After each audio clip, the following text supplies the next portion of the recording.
Takimin e liderëve jam optimist, ashtu edhe u shpreh presidenti Trump në pjesën e konfliktit Ukrainë-Rusi, por presidenti Putin duket se nuk do ta bëjë këtë. Kjo tregon që nuk janë serioz, që kjo të përfundojë dhe këtë mund ta shohë gjithkush. Është e rëndësishme të shihet po kështu atë çfarë sheh e gjithë bota që Rusia po bën lojra.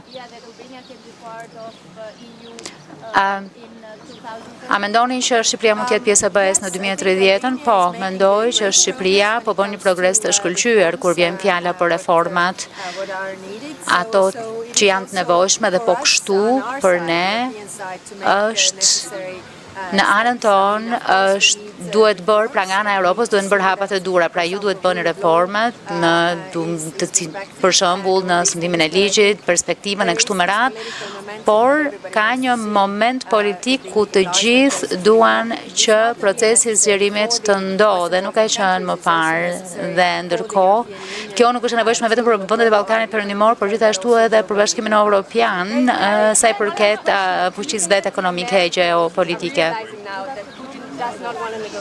Tashmë që po e kuptoni që Putini nuk do të negociojë, çfarë do të bëni? Po është e qartë për të gjithë, mund ta shihni qartësisht. U bën mbi 2 muaj që diskutohet një gjë e tillë. Good morning.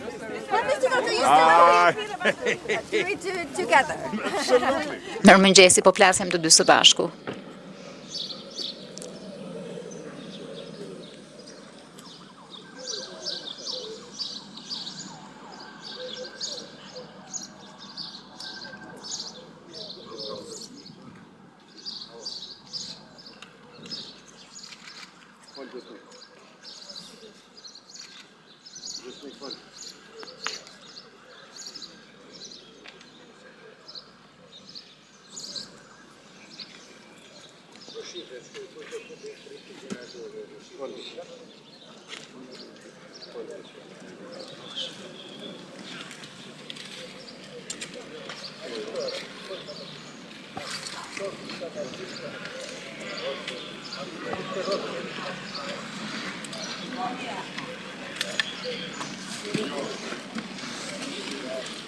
Any part